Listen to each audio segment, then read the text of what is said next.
Good evening. I'm not sure if you guys already know about how my story here in UP began. So here's how it goes. Before entering the university, I was so excited, yet so scared of what my life would be like in such a new environment. Everyone, especially my relatives, told me that I'd go through some sort of culture shock and that I might get discriminated based on my bracket and race. Fast forward to my first day in UP. I felt good, I felt happy, and I felt safe. I thought to myself, this isn't so bad.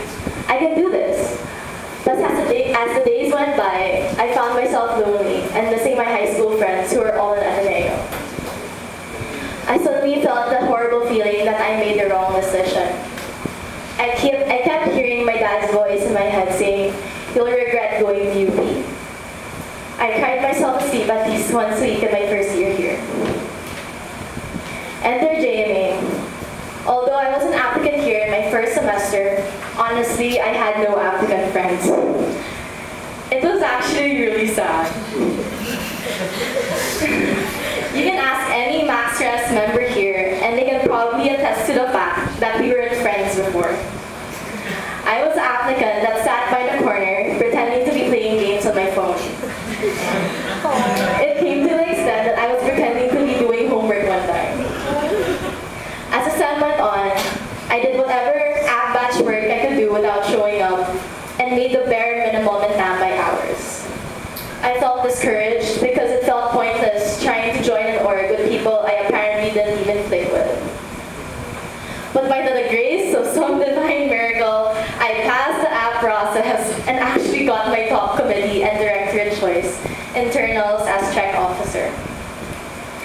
Okay, again, if you ask any All Systems Go member here, they can probably attest to the fact that they probably didn't even know who I was and didn't see me in the whole app process.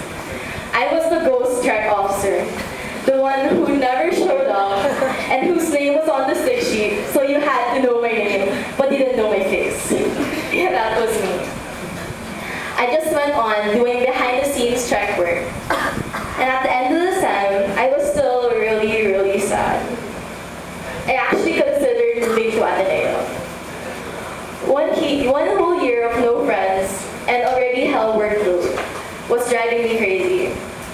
I was running out of tears and I got so annoyed myself for pitying myself all the time. When directorate interviews were in progress, the outgoing internal CV that time lands. And my then check head, Risa, sat me down and asked me about my future plans. I told them I was going to staff.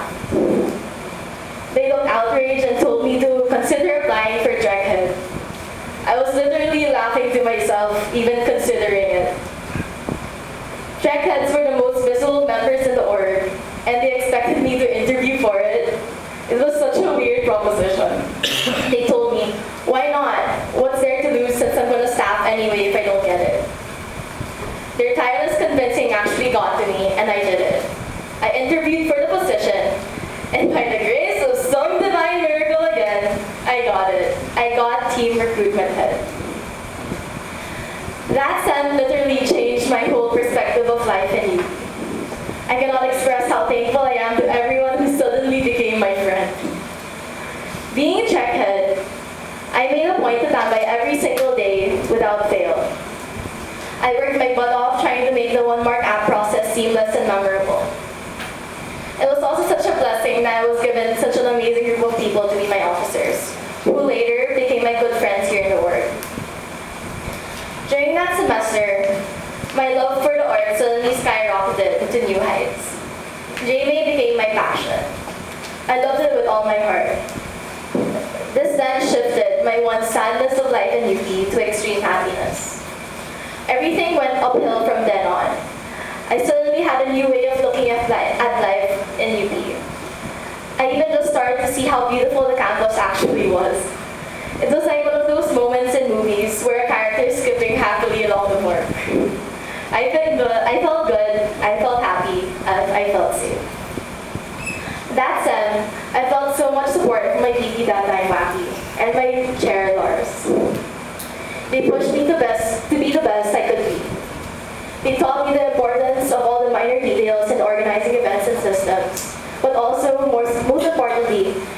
taught me how to love my committee. Until this day, I can proudly say that I owe my love for the organization and internals to them. Their passion inspired me so much, and I knew I wanted to have a future as internals chair, and if given a chance, internals VP one day. So I am here before you all, running for Vice President of Internal Affairs. I am standing here because of all the support I felt from my former VPs and chairs. I felt cheered on with every step I took in my JMA career. They taught me how to love the org, and most especially, how to love my committee. I am here because I want to extend the love to the applicants and members who probably felt as lost as I was when I interviewed. I want to be given the opportunity to save someone from that horrible feeling of loneliness. I want to be the one who can help every JMAer feel safe and important, no matter what position he or she has, or even the lack of it. I want to be the one who can inspire the next leaders of the org to push the limit and to believe in endless possibilities. If given a chance, I want to be the one who personally drag people out of their false opinion and say, hey, if I can get out of there, why can't you? JMA has been there for me since the start. I just needed a little push in the right direction to get to where I am today. It's been a wild ride, going through 3 applicant deliberations, dancing as a Santa slut in org press, being a cheerleader at Backpack and 2, organizing fight nights, holding the first ever whole day food truck Pagkain. I have grown to the person I am today because of this amazing organization. And so tonight, I ask for the opportunity and the honor to be elected as your next internals Vice President.